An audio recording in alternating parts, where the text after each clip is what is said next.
Asta, this character is one that I think a lot of individuals overlook, and I will say even I did. As you see here, my Asta is level 70 out of 70 in comparison to a lot of my other supports, especially Harmony ones, that are max level, or 80 out of 80 here, 80 out of 80 with my Yukong, with my Pela, with my Tingyun. So I did overlook her for a time, and I think that if you are pulling on this banner, especially if you're getting multiple copies of Danheng, or you have multiple copies of Asta, mine is at E6 for example, she's a really good character to build.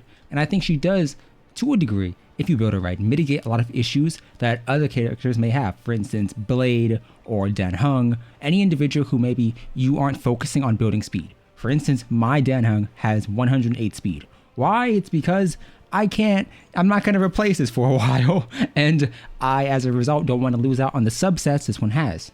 And in that instance, and in a lot of cases, a character like Asta who can boost your character's speed is really, really good. So let's talk about why she's good in the first place. Asta is a unit who can, to a degree, is relatively low investment. Obviously, I'd say you want to max out her helmet and her gloves or even boots, whatever the case may be, strictly because she's Harmony. And if you've played a Tingyun, if you played a Yukong, you know Harmony characters are pretty much always targeted, and as a result, she's very squishy. Mine has 3.5k HP and 800 defense, but that's with artifacts and relics that aren't necessarily leveled. As you see here, when down tonus, she's not, I'm just getting this effect on her for the crit down tonus. So why is she so good?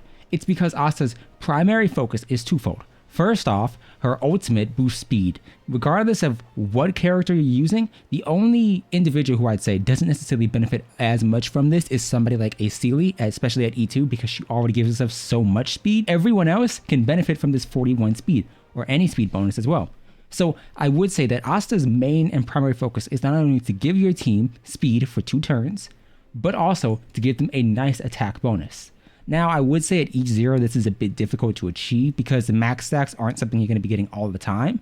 But at E6 and with specific team rotations, you can pretty consistently have this up. Now, if you're just using her as a buffer, that makes her another support who's pretty skill point positive for your teams, which is beneficial if you're using Danheng or any individual who wants to always use the skill, whether that's somebody like Sealy with her resurgence, or whether that's somebody like Yanqing, who doesn't really ever want to use his basic attack. So I would say that Asta as a unit is very flexible and very easy to build. If you really just want to find something to prioritize, I'd say her ult first, and then her talent second. Everything else is nice. Her skill is something I would only recommend using if you want to weakness break an enemy that has a fire weakness, because she's actually exceptional at that. But the problem with the skill is it has randomized targeting. This means that it won't necessarily always attack the enemy you aim on. So it works better in single target, but in most target situations, it can be decently useful as well. It also assists in gaining stack. For her major traces, all of them are good, like they're nice, but none of them are something that I would consider worthwhile. Obviously, her last constellation,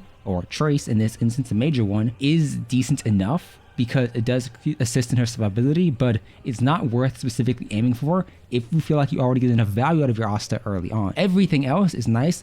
She's mainly gearing towards damage with the minor traces of crit rates and attack or fire damage bonus. And this one here is only good if you're utilizing somebody like a Hook as of right now, or we get future fire-based characters. And in that instance, if you really wanted to, you could say slide that over onto her, max out that trace, and then get Planetary Rendezvous to boost your team's fire damage even more. OK Code has a perfect video on that one. Minor correction here, I meant Slice, not OK Code, but either way, the video and point remains the same. Also, subscribe. Now, what about relic sets?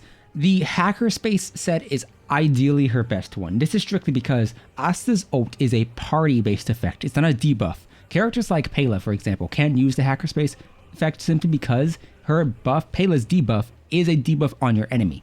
Whereas Asta is one of the few characters who focuses on using her ult on your party members. It's the same thing as a Tingyun buff. And as a direct example, and as a result of that, she's able to use this pretty effectively. I would say though, that if you're using this on Asta, you're getting a lot of speed to begin with. Increasing your party member's speed by 12% is nice, but considering Asta's giving 40 plus speed to your team regardless, it's just an additional bonus on top of that. And I would say that even though this is a good set to have, if you are already in a team to where Asta is a support and you may be using someone like Bailu or somebody like Tingyun or Piranha, you don't necessarily need to go for that, because even though her ultimate boosts your speed already, and it's nice to have an additional 12, if you feel like you don't survive long enough to begin with to even use that, just slide over something like the Guard of Weathering Snow or even go for something like the blade set for 2-piece HP, 2-piece guard set. Anything that keeps you alive. If your character is not alive to buff you, she is not doing anything, versus a character who is geared more towards buffing to begin with, but doesn't necessarily have survivability, unless you obviously have a healer or a shielder. So, for light cones, what do I personally recommend? Meshing cogs is what I would recommend to any individual if you don't necessarily have a good 4-star alternative and you're just looking for a generalist option. The 8 energy regen is quite nice. It's not nothing I would say is to write home about or worth investing heavily into. Don't get me wrong, this is a good light cone. This is perfectly fine for her, but the lower base stats means she's going to be a bit more susceptible to dying, especially due to the lack of defense and HP, and you have to make up for that in relic substats. But knowing this game's RNG, you probably got a decent chunk of that already. As I mentioned earlier, Planetary Rendezvous isn't necessarily something I recommend unless you use Hook. If you do, it's nice. If you don't, skip it. Past and Future, I'd say, is only really good on characters like Bronya, because you can't necessarily guarantee who's moving next, especially once you add in her speed buffing potential. It's good on Bronya. It's good on Yukong if you speed tune it correctly, but if your Asta isn't speed tuned to run directly before your DPS on all your team, Past and Future just isn't worthwhile. Memories of the Past. The break effect is nice. She's going to be breaking a lot, especially against abominations or fire weak enemies, but the energy regen is what I'd say is the main focus of this. The energy regeneration on this is on par with Meshing Cogs, except as a 4-star, it has higher base stats than Meshing Cogs. Dance, Dance, Dance, it's on the light cone banner currently, and it's really good. Action forward is a little bit different than just speed, because you do and eventually will take multiple actions per turn based on the action forward you used or the advanced forward you used previously. I would say that you don't necessarily need high super impositions on this one. It's just a nice all-around light cone, and I would say that among her current options, it's a decent one to have. Once you get into, I'd say, the comparisons between stuff like Memories of the Past, Dance, Dance, Dance, and Meshing Cogs, and Carve Moon, Weave the Clouds, it really just depends on what you already have leveled, because the investment is what matters more. And she's already doing her job well enough to begin with that you don't necessarily need to rely on any of these. However, if you do, Carve the Moon, Weave the Clouds is, I would say, one of, if not the most versatile light cone. Obviously, all of these have their uses, but if you're just looking for max buffing potential out of any character, this is wonderful. Energy regeneration rate is nice for any team. I don't care what team you're using it on, it's wonderful.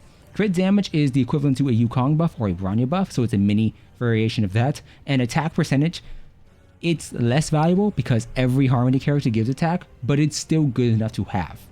Don't get me wrong, Carve the Moon, Weave the Clouds doesn't outpace advance forward or outpace the energy regeneration gain here, but it is such an all-around useful card that I would say if you have it, you can slide it on to pretty much any Harmony character with pretty good effects. Now then, what teams? I'd say that she fits anywhere. You can slide her into legitimately any team composition. You don't want to throw in a Silver Wolf or a Pela, you don't want to boot them up, slide in an Asta. You want to use a Sealy comp? Slide in an Asta, as long as Sealy's at E0. Once again, the reason why Sealy doesn't work as well as other units compared with Asta is that at E2 she gains an additional stack here. And I understand it's an E2 situation, but Sealy gives herself 25% speed at E0. An additional 25% at E2, making it 50%. She's already going to be around 150-ish speed.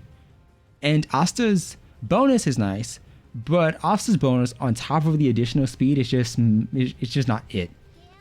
My Sealy I've seen at 181 speed before.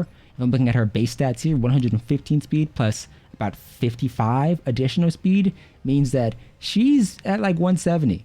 And I don't think as a result, your Asta will be providing as much of a benefit to your Sealy as it would for Yanqing or Blade or legitimately any other DPS. She doesn't work well with Bronya because Bronya is going to be using her skill quite a lot and it's already going to be messing up the order of your team just by making a character go first. I'd say that she works in place of any other Harmony character. So hypothetically, you can slide her in to replace a Bronya, a Tingyun, a Yukong, any character of that nature. But as a pairing with other Harmony-based units, she does have the potential to mess up speed tuning. I'd say that she's pretty flexible and she's worth building, but if you have a Yukong, if you have a Bronya, and you have teams set where they are the best units for that character, it's perfectly fine to bench her for now and then come back later. Quick overview of her Eidolons. E1 is additional damage here and there. It's an additional a chance to break your enemy's weakness. That's pretty much the only bonus here. Yes, it does deal more damage. Yes, it does almost break weaknesses, but it's not worth specifically going for. E2, it allows her to keep that attack percentage buff more frequently, and I do think that's a nice bonus to have. I'd say that E5 is ideally the main one here, just for the ultimate up. And the energy regen at E4 is what I would say is probably her best Eidolon. Any Eidolon that gives energy generation rate to a Harmony character that is dependent on their burst is nice to begin with. So if you're looking for Eidolon to her, I'd say E2 paired perfectly with E4 and E6. These three essentially give her out to being more of a skill point positive unit who always does her auto attack or basic attack and always has her burst. Everything else, it's nice to have, but not necessarily worthwhile to aim for in particular. If you have E2, you're perfectly fine as a stopping point. If you have E4 and E6, she's a wonderful character. At E6, I'd say she's worth putting into, or at least building and investing into for future reference.